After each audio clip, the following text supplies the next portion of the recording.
Here's one of the differences in this year's spring count day than in years past. Normally, 10% of a school's spring count is used to factor how much money they'll receive from the state. But this year, with the pandemic factored in, it is now 25% of the spring count that will be used. Take a look at these numbers from MDOT. They say in 2020, even with fewer people on the road because of the pandemic, they still had 4,900 crashes in their work zones. Now, in those 4,900 crashes, 69 resulted in serious injuries, and 15 people lost their lives in work zones last year.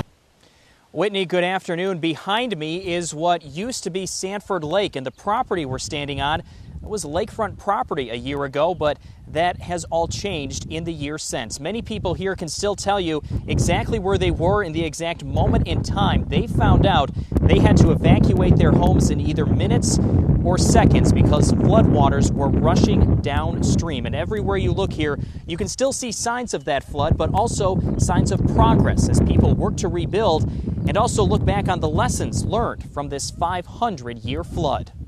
Hey, Whitney, good afternoon. Where I'm standing was about to be underwater 1 year ago, and everywhere you look here at the Sanford Dam site, you see the scars from that 500-year flood across the landscape. And that flood cost homeowners and business owners here in Sanford likely billions of dollars, and 300 of them are now together on a lawsuit against Boyce Hydro. They were the owner of the two dams in question in this flood, and the state of Michigan. We learned today from the attorney representing these flood victims that Boyce Hydro has been granted bankruptcy protection, meaning they will likely not see any money from Boyce Hydro in the future with this lawsuit. What's even more frustrating is their lawsuit against the state of Michigan likely has years left in court. We have to back off and take a day off. Tracy Boley owns the Evening Post Bar and Grill in Clare. This weekend, he decided to close on Mondays, at least temporarily.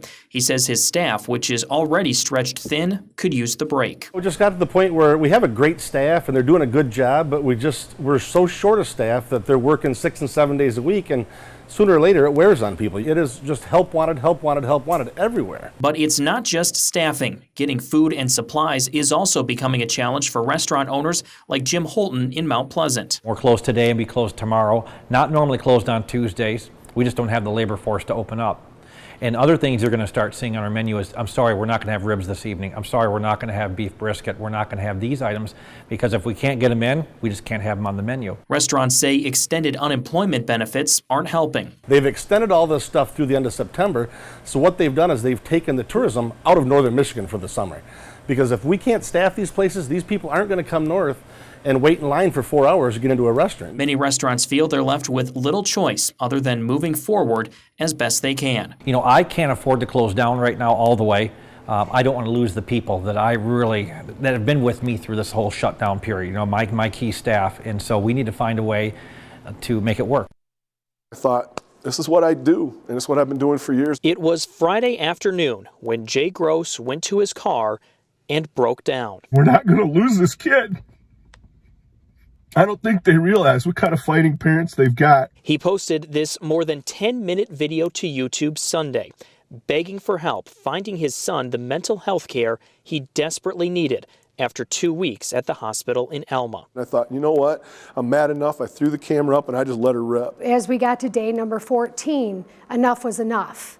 He wasn't going to move. Things were becoming impossible. Or you call one place and say, no, but you know, try this place instead. You call that place, you can't get him in. With nearly 90,000 plays and shares across social media, the Gross family learned their son finally had a spot at a facility shortly after posting the video. Suddenly, within 24 hours, our son was in a clinic, getting the help he needed, which was a parent will do anything they can for their son.